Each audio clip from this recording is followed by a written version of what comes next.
Hi guys, आज हम past perfect tense को समझेंगे। तो इसका पहचान है आ था, ई थी, ए थे, चुका था, चुकी थी और चुके थे। तो एक सेंटेंस बनाते हैं हम। वह किताब पढ़ चुका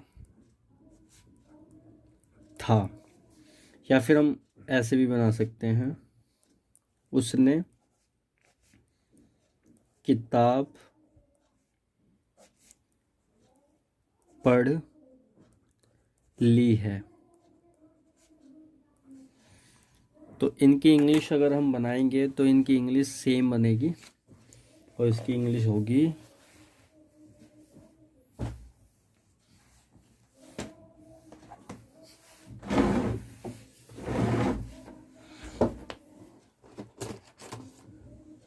जी, और इसकी इंग्लिश होगी। तो सबसे पहले एक बार रूल लिखते हैं हम इसका। सब्जेक्ट, फिर हैड, वर्ब की third form, then object. Subject क्या है? वह किताब पढ़ चुका था। वह, ही के साथ हैड। अब कोई सा भी ही, शी, नेम, कोई भी चीज़ हो, आपको सबके साथ में हैड लगाना है। He had, helping verb had है। Red book. देखिए आप, सब्जेक्ट क्या है इसके अंदर? वह, हैड लगेगा हेल्पिंग वर्ब, फिर उसके बाद में वर्ब क्या है इसके अंदर? पढ़ना। पढ़ने का थर्ड फॉर्म लगा दिया, रीड, रेड रेड।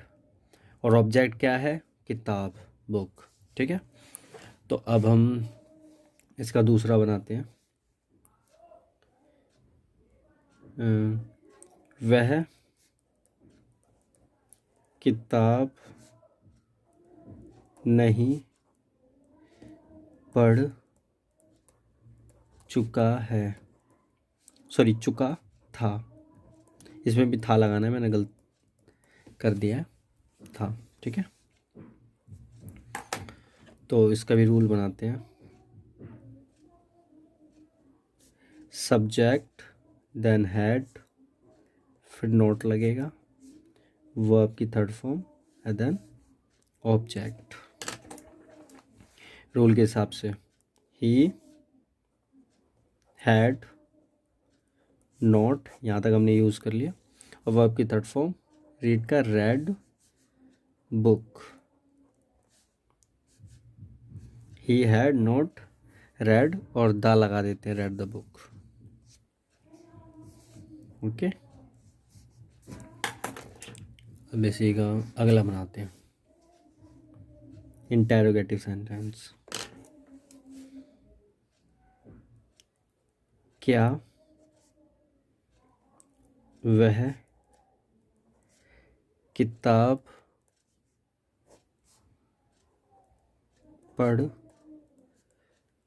चुका था? Then question mark. इसका रूल लिखते हैं। पहले हैड, देन सब्जेक्ट, वर्ब की third form, object, question mark. Had, he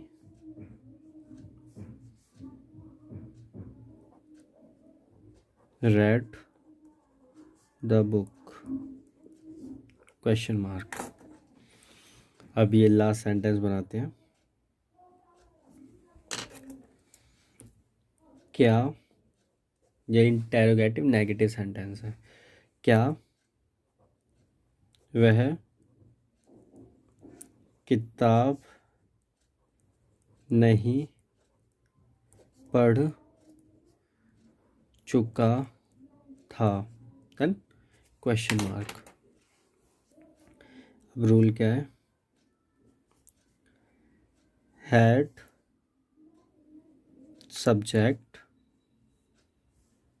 then not, question mark. तो पहले had, he not read the book question mark. तो आई होप आपको समझ में आया होगा।